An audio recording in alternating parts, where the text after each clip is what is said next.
BA तृतीय वर्ष के बच्चों का हार्दिक स्वागत। बच्चों, मैं अलका जैन, राजकीय महाविद्यालय किशनगढ़ से सह आचार्य हिंदी। बच्चों, हम आधुनिक काव्य का कवियों का अध्ययन कर रहे हैं।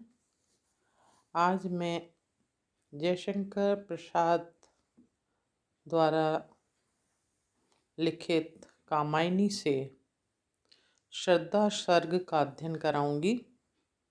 बच्चों, श्रद्धा सर्ग जो है वो कामायनी का तृतीय सर्ग है। आप जानते हैं कामायनी एक पूरा प्रबंध काव्य है जिसमें से एक छोटा सा अंश श्रद्धा सर्ग आपके पाठ्यक्रम में है।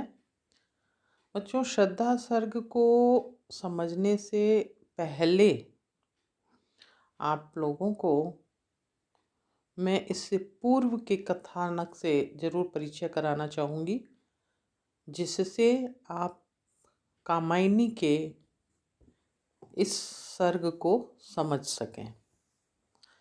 कामायनी की कथा का श्री गणेश एक भयंकर जलप्लावन से हुआ और उससे बचे हुए मानव जाति के आदि प्रवर्तक मनु ने से होता है।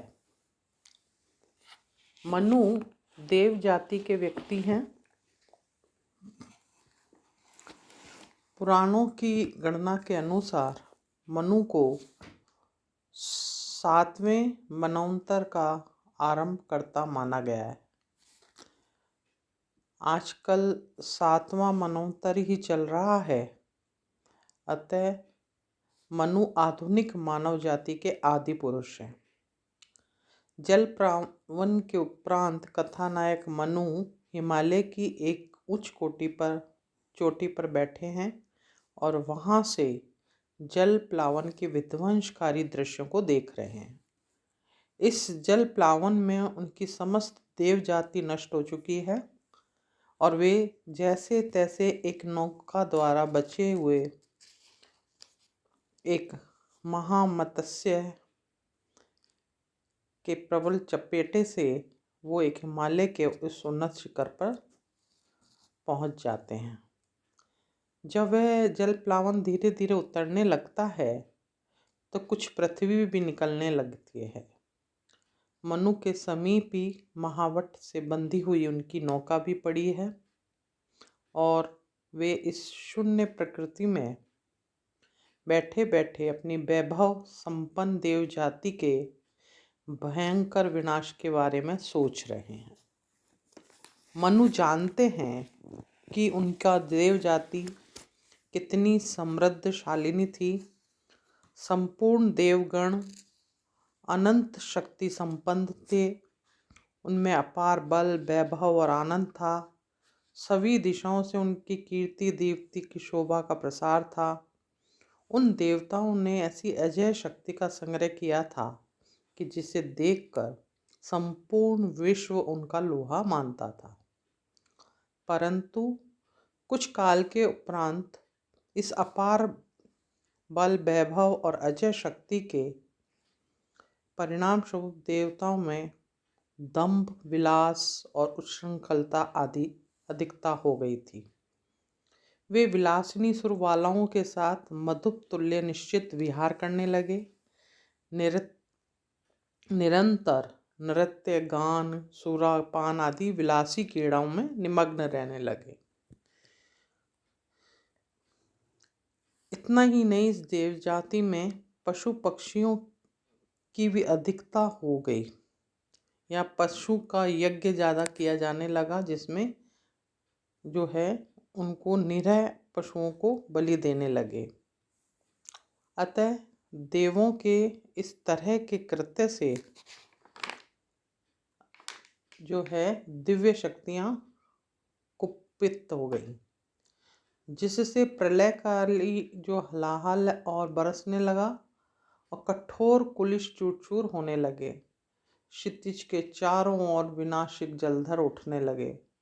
वज्रपात होने लगा और इतनी घनघोर वर्षा हुई कि संपूर्ण पृथ्वी जलमग्न हो गई।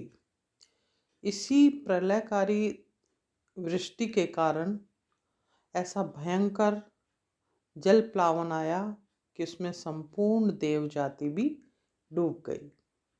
उसका सारा वैभव नष्ट हो गया और केवल एक मनु ही महान महात्म्य के पास एक नौका के द्वारा बच गए।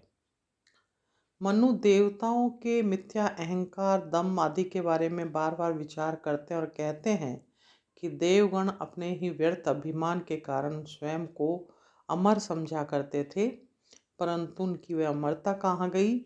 उनका तो सर्वस्व ही नष्ट हो गया। इसलिए अमरता सत्य नहीं है, किंतु मृत्यु ही सत्य है, जो सृष्टि के कण कण में छिपी हुई है। और जीवन भी जिसका एक छोटा सा तुच्छ अंश मात्र है, वो क्षण भर के प्रकाश में रहकर मृत्यु की गोद में लीन हो जाता है। जिस तरह नीले बादलों में चमकदार बिजली विलीन हो जाती है, अतः यह अमरता की भावना मिथ्या है। जीवन भी नश्वर है और इसके लिए मिथ्या गर्व करना भी व्यर्थ है, क्योंकि कभी किसी का वैभव सदैव नहीं रहता है। इधर मनु देव जाति के विनाश के बारे में सोच ही रहे थे कि उधर विस्तृत जल समूह भाप बनकर उड़ने लगा। सहसा आकाश में सूर्य मंडल के अंदर चक्कर काटने वाले ग्रह उपग्रह भी चमकने लगे। प्रलय की घोर रात्रि के स्थान पर प्रभात की सुनहरी छटा दिखाई देने लगी। इस चिंता सर्ग में कवि ने चिंता नामक मनोभाव का यथार्थ और मनोवैज्ञानिक चित्रण किया है। एकाकी दुखी जीवन में चिंता का उदय किस तरह होता है, अकेला व्यक्ति निर्जन में बैठा हुआ किस तरह चिंता में व्यतीत रहता है, इन सब बातों का स्वाभाविक वर्णन किया है। भारतीय ग्रंथों के अनुसार भी कवि ने खंड प्रलय का वर्णन किया। उसकी पुष्टि बेबीलोनिया, चैल्डिया, चीन, रोम आदि की कथाओं से भी हो जाती है। देव जाति के मिथ्याभिमान के कारण प्रलय हुई थी, इस बात की पुष्टि भारतीय ग्रंथों से नहीं होती, परंतु उसका संकेत बाइबल, कुरान और ग्रीस की कथाओं में मिलता है। कवि ने देवों की विलास क्रीड़ाओं के साथ साथ प्रकृति के भयंकर रूप की जो झांकी प्रस्तुत की है, वह अत्यंत ही मार्मिक है। इसके अतिरिक्त कवि ने मनु के मुख से जीवन की क्षणभंगुरता, अमरता की मिथ्या भावना, मृत्यु की सत्यता आदि के बारे में जो विचार प्रकट किए, वे पूर्णतः मनोवैज्ञानिक हैं। कवि ने अपने उर्वर कल्पना एवं प्रशस्त लेखनी द्वारा संपूर्ण सर्ग में करुणा की नदी को अविरल गति से प्रवाहित किया है तथा मानव सृष्टि की आरंभिक अवस्था का भी सजीव चित्रण किया है। तो बच्चों, ये था प्रथम सर्ग, चिंता सर्ग। उसके पश्चात आता है आशा सर्ग। आशा सर्ग में प्रभात होता है, उषा की किरण जो है वो सर्वत्र आलोक बिखेरती है। प्रकृति में नवजागरण फैल गया। प्रलय के अगाध जल समूह में डूबी वनस्पतियां भी कुछ पुनः निकल आईं और जलमग्न पृथ्वी भी समुद्र के ऊपर दिखाई देने लगा। मनु के इस अतिरंजित प्रभात बेला को बड़े ही कौतूहलपूर्ण नेत्र से देखते हैं और उषा के स्वर्णिम प्रकाश में आंखों को हठात अपनी ओर खींच लेते हैं। प्रलय की सघन तिमिरमयी निशा के उपरांत ऐसा आलोकमय प्रभात मनु के हृदय में एक हलचल पैदा कर देता है। वे सोचने लगते हैं कि अरे, यह विराट शक्ति कितनी बलवती है, जिसके तनिक से भ्रंग से संपूर्ण सृष्टि को छिन्न-भिन्न कर दिया और उसके शासन में विश्वदेव, सविता, पूषा, सोम, पंचमान आदि निरंतर अवाध गति से घूमते रहते हैं। नक्षत्र निकलते और छिप जाते हैं, तृण और पौधे रस ग्रहण करते हैं और सृष्टि के सभी जड़ चेतन पदार्थ विनत होकर उसकी सत्ता को स्वीकार करते हैं। अवश्य ये शक्ति महान है, वही देव कहलाने योग्य है। वह देव नहीं है और सूर्य और चंद्र आदि देव हैं, क्योंकि ये सब तो प्रकृति के चिन्ह हैं जो उसके सम्मुख अत्यंत ही दुर्बल और परिवर्तनशील है। बस इतना कह सकते जरूर है कि ये कुछ हैं अवश्य। यह अनंत रमणीय शक्ति कौन है, क्या है, कुछ पता नहीं चलता। अकेले मनु इस तरह सोच ही रहे थे कि अचानक उनकी दृष्टि प्रभात के नव जागरण की ओर चली गई और प्रकृति की नवचेतना ने उनके हृदय में आशा का संचार कर दिया। वे भी अन्य प्राकृतिक पदार्थों का विकास देखकर अपने अस्तित्व को महत्व देने लगे। इसी क्षण मनु को अपने सम्मुख सत्य श्यामला धरनी पर धान के छोटे छोटे सुनहरी पौधे दूर दूर तक फैले दिखाई दिए। तभी उन्हें दिखाई दिया भारत का शीर्ष मुकुट हिम किरीटनी के से सुसज्जित अनंत समाधि में स्थित नगराज हिमालय, जिसके चरणों में नीरवता का ऐश्वर्य उमड़ रहा था। झरने कल कल नाद करते हुए उसके जीवन के अनुभव को सुना रहे थे। पवन शिला संधियों से टकरा कर जिसकी अचल और दुर्वेद्य दृढ़ता का प्रचार कर रहा था और जिसकी शैल श्रेणियां संध्याकालीन स्वर्णिम बादलों की रंग बिरंगी छींट ओढ़कर तुषार का मुकुट पहनकर इठला रही थी। अब मनु तत्पश्चात में लीन हो गए। वे पाक यज्ञ करने लगे, सूच की लकड़ियां और धान्य बीन लाते और उसी से देव यज्ञ करते थे। यज्ञ से अवशिष्ट जो भी अन्न होता था वह उस गुफा में छोड़कर कुछ दूर यह सोचकर रख जाते थे, कोई अन्य प्राणी मेरी तरह जीवित होगा तो वह भी इस अन्न से तृप्त हो जाएगा। साथ ही वे अपना अधिक से अधिक समय यश और चिंतन मनन में ही व्यतीत करते थे। रात होने उत्तर अपनी गुफा में जाकर सो जाते थे। एक रात्रि को अचानक मनु की आंखें खुल गई और वे गुफा से बाहर आकर प्रकृति के अनंत वैभव को देखने लगे।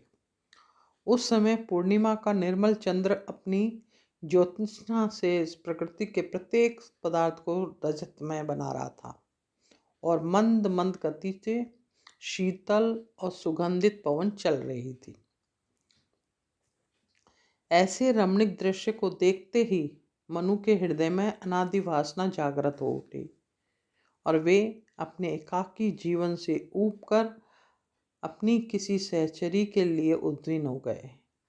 उनके हृदय का यह ज्वार न रुका और वे नीरवता से अधीर होकर आकाश में स्थित कांतिपूर्ण किरणों से अनुरंजित नक्षत्रों से बातें करने लगे, क्योंकि वे मायावी रजनी संध्या की माधुर्यमयी सुनहरी छटा को छिन्न भिन्न करके आज हंस रही थी और अपनी चांदनी के अतुलित वैभव से सब कुछ भूल कर खिलखिलाती हुई आगे बढ़ी चली जा रही थी।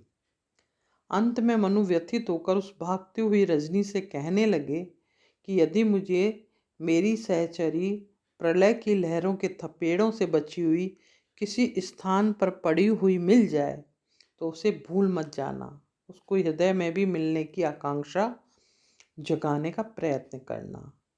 मैं भी तुझे तेरा भाग अवश्य दूंगा। इस आशा सर्ग में प्रकृति चित्रण तो बहुत ही सुंदर हुआ है, साथ ही सजीवता चेतनता है, उषा का विकास, प्रभातकालीन जागरण, वनस्पतियों का अलसाते हुए उठना, हिमालय का गरिमामय शरीर, चंद्रबिंब में अंकित स्वच्छ निषिद्ध, कांतिपूर्ण रंजित तारागण, ज्योतिष्णा बावली रजनी, इनमें सब में ही प्रकृति का रमणीक झांकी अंकित की है।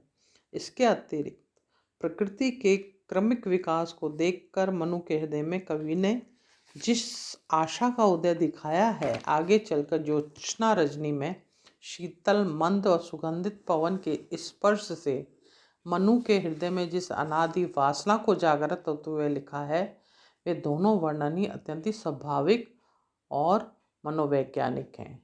प्रकृति के सभी संश्लिष्ट भी अत्यंत मार्मिक हैं। प्राकृतिक और मनोभावों के वर्णन की दृष्टि से यह सर्ग अत्यंत ही सुंदर है। इसमें कवि एकाकी जीवन की विषमताओं, अंतःकरण को, उथल पुथल को सजीव चित्र अंकित किया है और मनु के द्वारा यज्ञ, होम आदि कराकर यह भी सिद्ध किया है कि निष्काम कर्म करने से सदैव सुंदर फल की प्राप्ति होती है, क्योंकि इन होम यज्ञ आदि के फलस्वरूप मनु को आगे चलकर श्रद्धा की प्राप्ति हुई। और यही तीसरा सर्ग जो है वो आपके पाठ्यक्रम में है, जहाँ मनु को श्रद्धा आकर उस उच्च उन्नत शिखर पर आकर मिलती है। वहाँ उसे मनु द्वारा पकाया धन का जो हिस्सा वो छोड़कर आते थे, उसी को तृप्ति से खाकर तृप्त होती है और धीरे धीरे मनु की ओर बढ़ती है। यहीं से श्रद्धा का जन्म दिखाया है, यानी श्रद्धा का आगमन कथा में होता है और श्रद्धा मनु से मिलती है। आगे के सर्ग में हम अगले अंक में चर्चा करेंगे श्रद्धा सर्ग का। ये भाग जो था ये हमारे श्रद्धा सर्ग के पूर्व का था, चिंता और आशा। तीसरा सर्ग हमारे कामायनी का है श्रद्धा सर्ग। तो बच्चों, मिलते हैं हम अगले कालांश में। धन्यवाद।